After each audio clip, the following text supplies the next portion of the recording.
I'm going to risk it and read the only sex scene I've ever written, which is in this book. Another problem in front of Stephen Elliott reading a sex scene. I will do my best. You don't really need to know anything, I think, except for it's breakup sex, which is obviously the best kind. The main character is named Aiden, and he is going over at 4 in the morning, absolutely bombed, to his girlfriend's house in the meatpacking district of New York, and he's very lonely. And his best friend is named Touche. That's all you need to know. I remember the post-party smell, sticky and stale, cigarette smoke and alcohol. The TV was on, rerunning some MTV or VH1 awards show, a sea of pumped-up breasts bursting forth from cinched and clinging dresses into Cressida's otherwise dark living space. On the coffee table sat 2 glasses of red wine beside a half-full bottle left uncorked. And what else? Scattered heels, an unemptied ashtray, unopened bills, old invitations, flowers wilted in carafe pitchers, fashion magazines stacked in piles on the floor, and against a wall near the windows a surfboard, still pristine white, purchased by Cressida during some other boyfriend's regime.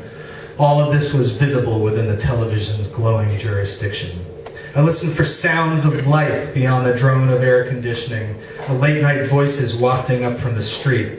A stereo played softly beside someone's door, one of those whimpering emo bands, Bright Eyes or Beirut. And with it, softer still, came a man snoring, peaceful and rhythmic, the breathing of a boyfriend, not a one-night stand.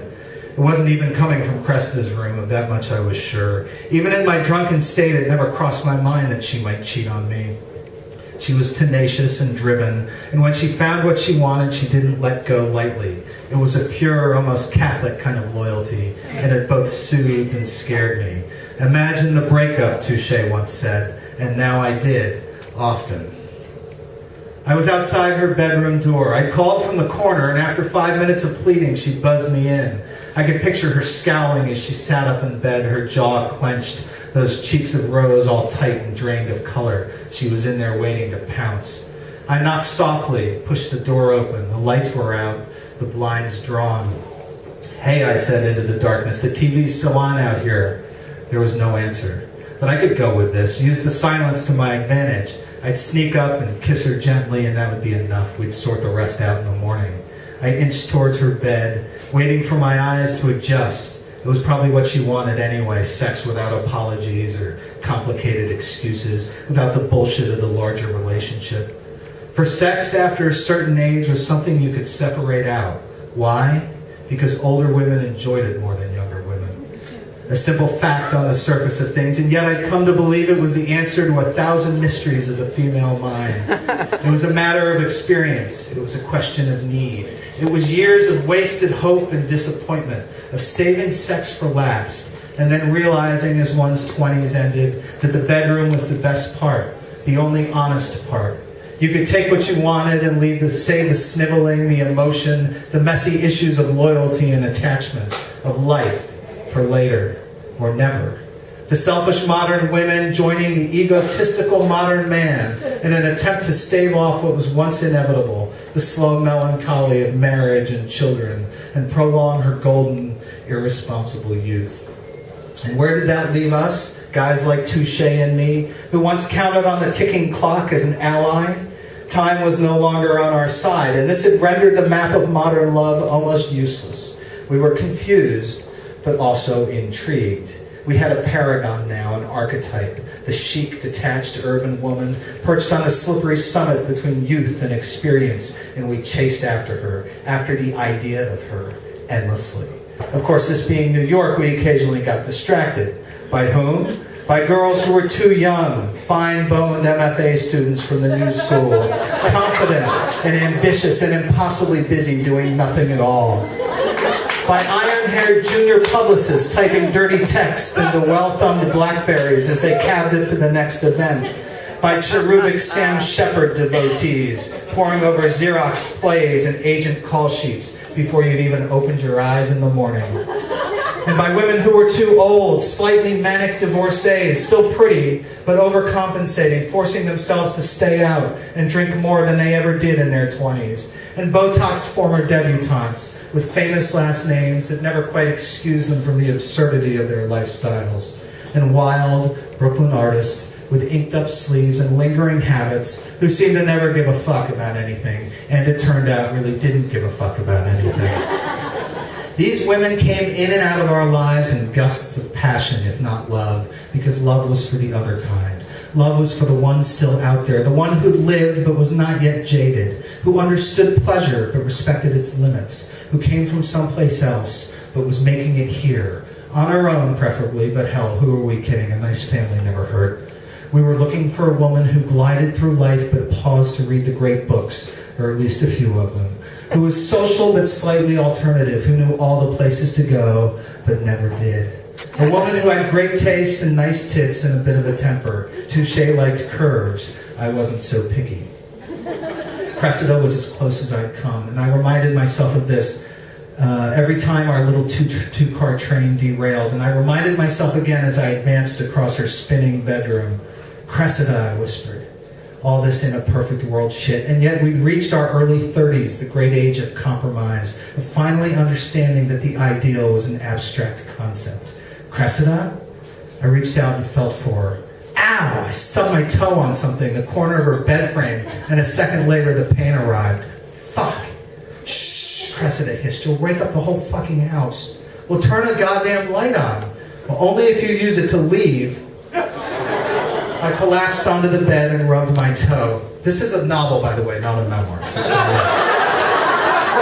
I collapsed onto the bed and rubbed my toe. I could see her now, the outline of her, sitting up much as I'd imagined. Her arms tensed at her sides, palms digging into the pillows. She looked scary and angry at the same time. This isn't a good idea, Aiden. It's the middle of the night and I'm not drunk. Oh, please, don't be boring. She said this sometimes and it drove me crazy. Don't be boring. Who the hell's ever trying to be boring? It was so condescending. Don't be boring. It was an insult, a warning, a dare. There was nothing worse than being told you're just like everybody else. And fine, maybe this was a bad cliche, showing up loaded at 4 a.m. after disappearing for days with no explanation. But I wasn't there to talk or grovel or apologize. I was there to fuck my girlfriend.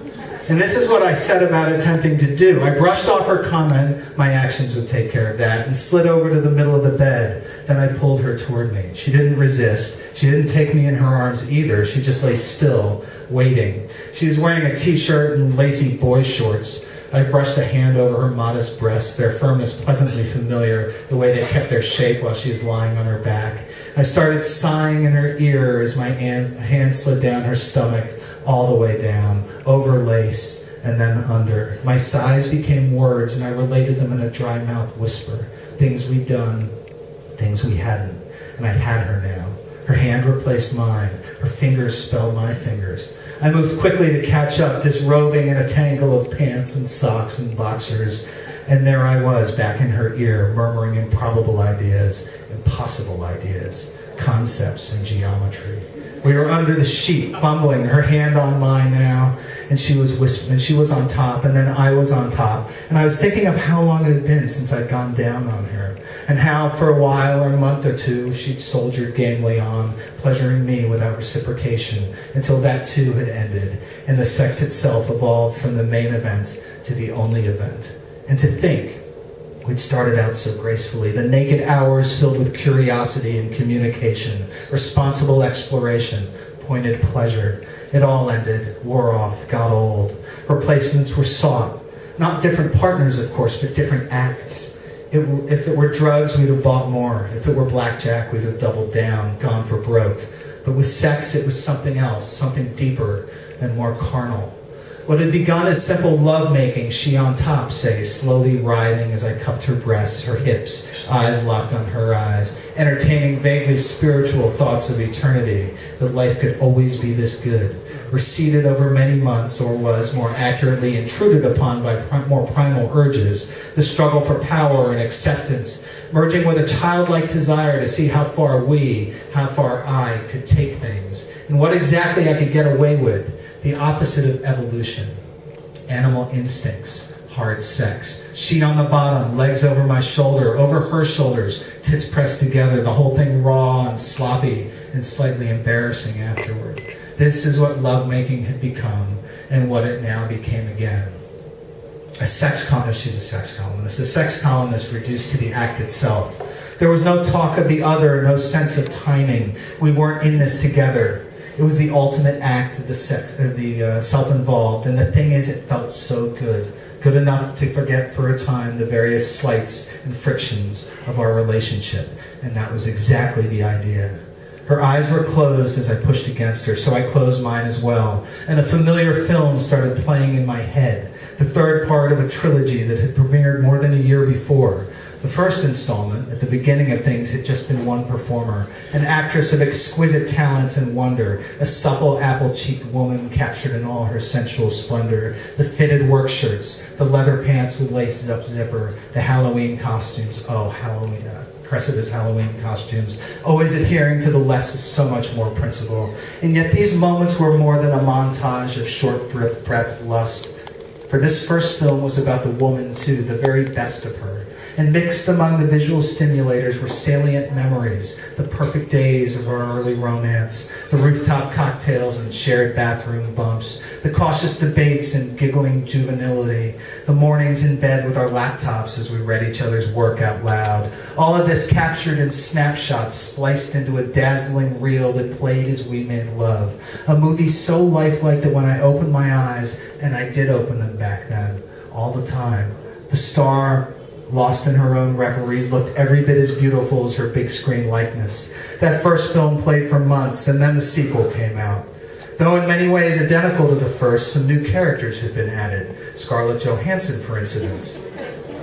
And the hostess at the Spotted Pig, and certain beguiling coffee shop regulars, bare-legged in short skirts, and even now and then an old flame captured in close-up at the height of her sexual powers. These faces, these bodies, all found screen time alongside Cressida. And though they had lesser billing, they gave the star a run for her money, thus complicating what had been the happy, short, straightforward plot. But Cressida being upstage seemed only a minor detail until the third and final installment was released, because now she had all but disappeared, been banished like so many starlets before her in favor of younger, sexier upstarts, a breathtaking parade of skin. And the tone had changed too. It was rougher, edgier, one man's vision of an increasingly stark, if stunningly beautiful world. There was no plot anymore. No theme, only a high-speed collage, more flipbook than film. Sordid pop culture and porn. Chaos. Ah, but the choices. If variety was absent in my real life, it now governed my imagination. And so it was that drunken night in Cressida's room, as she softly moaned below me, no doubt lost in her own cinematic ecstasy. But I couldn't settle on anything, and soon I was having trouble with the physical act itself.